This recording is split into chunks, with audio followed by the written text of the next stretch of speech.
So today finds us on the River Deben on the hottest day of the year, and I was pleasantly surprised to find that actually probably the river was the coolest place to be, and so I decided I would do some spinning. So I've got a little Bruce and Walker spinning rod, a Mitchell 300, and so it's a Bruce and Walker old one, probably 1970s, and then a little sort of shallow diving plug, and the idea was to see if I could catch some bass, bass being warm water fish, and this being a river where there's warm water in it, and I thought we'd give it a go. The other main problem was no fish, but I was determined to enjoy myself, so I was spinning, moving, spinning, moving, and so if you're thinking if you wait long enough you'll see some huge bass caught, that's probably one of the many catches, but it certainly isn't a huge bass. But it was thoroughly enjoyable, and as I say, it was very, very hot.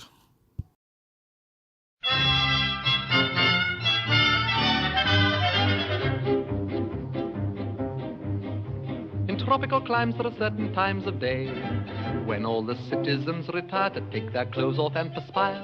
It's one of those rules that the greatest fools obey, because the sun is far too sultry and one must avoid its ultraviolet ray.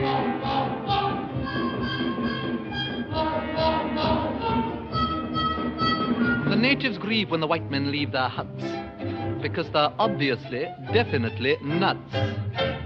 Mad dogs and Englishmen go out in the midday sun. The Japanese don't care to, the Chinese wouldn't dare to.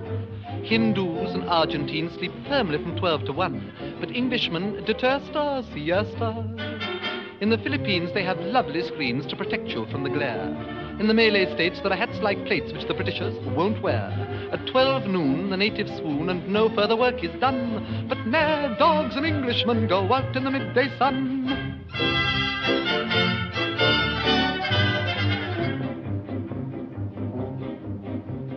Such a surprise for the eastern eyes to see that though the English are effete, they're quite impervious to heat. When the white man rides, every native hides in glee, because the simple creatures hope he will impale his solar topee on a tree.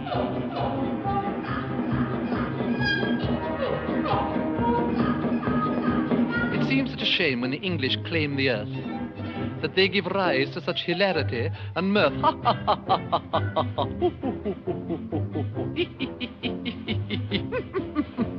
Mad dogs and Englishmen go out in the midday sun. The toughest Burmese bandit can never understand it. In Rangoon, the heat of noon is just what the natives shun. They put their Scotch or rye down and lie down. In a jungle town where the sun beats down to the rage of man and beast, the English garb of the English sab merely gets a bit more creased. In Bangkok, at 12 o'clock, they foam at the mouth and run. But mad dogs and Englishmen go out in the midday sun. Mad dogs and Englishmen go out in the midday sun. The smallest Malay rabbit deplores this foolish habit. In Hong Kong, they strike a gong and fire off a noonday gun to reprimand each inmate who's in late. In the mangrove swamps by the python romps, there is peace from 12 to 2. Even caribous lie around and snooze, for there's nothing else to do. In Bengal, to move at all is seldom, if ever, done. But mad dogs and Englishmen go out in the midday, out in the midday, out in the midday, out in the midday, out in the midday, out in the midday, out in the midday sun. So I persevered for a few hours, up the river, down the river, over high tide, down the other side. Absolutely nothing. I had a couple of takes, but the fish came off. So, got to keep hydrated. And then it was off to try and find somewhere else, but it was the same everywhere. And so, as I say, thoroughly enjoyed myself, but every now and again you have to get out and stretch your legs. and here is somewhere where the water is quite shallow. So keep drinking, keeping hydrated, not to mention the odd bacon sandwich, admiring the view, and then it is more fishing, more spinning, different lures, spinners, you name it, but nothing. Anyway, I'm now off to try my luck on the Orwell in a few days' time.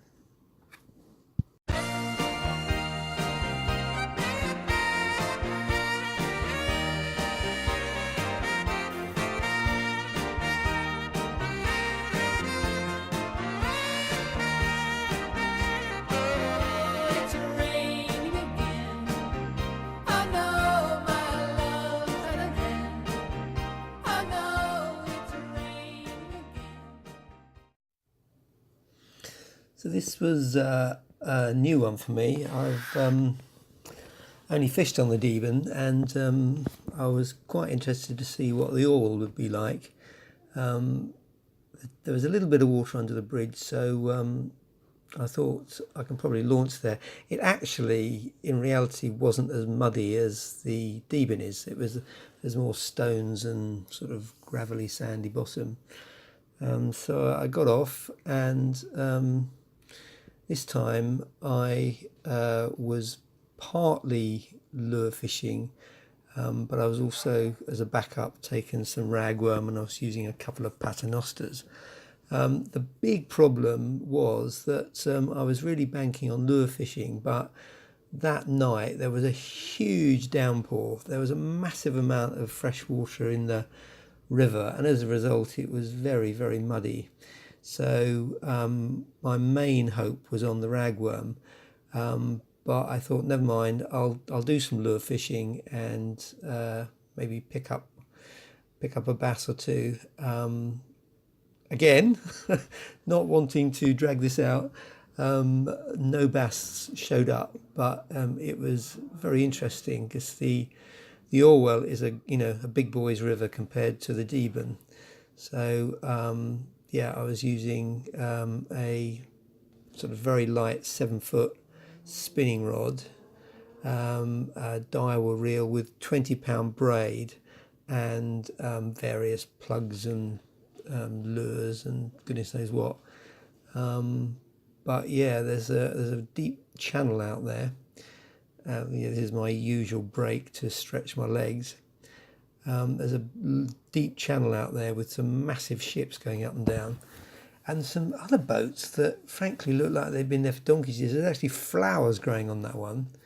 They look like no one has been there for years and years and years. So occasionally I would anchor up and have a fish, and this is a catamaran that it must have been there for a decade, I should think, judging by the algae and the lichen on that. And then after 2 or 3 hours, it was clear there was going to be no fish. And so I headed back to base and decided that maybe I'd come back another day when, it wasn't so windy, because it was very windy. It wasn't so windy, and maybe I'll try lure fishing again. Hopefully, the next time you see me on video, there will be bass about as well. Thanks for watching.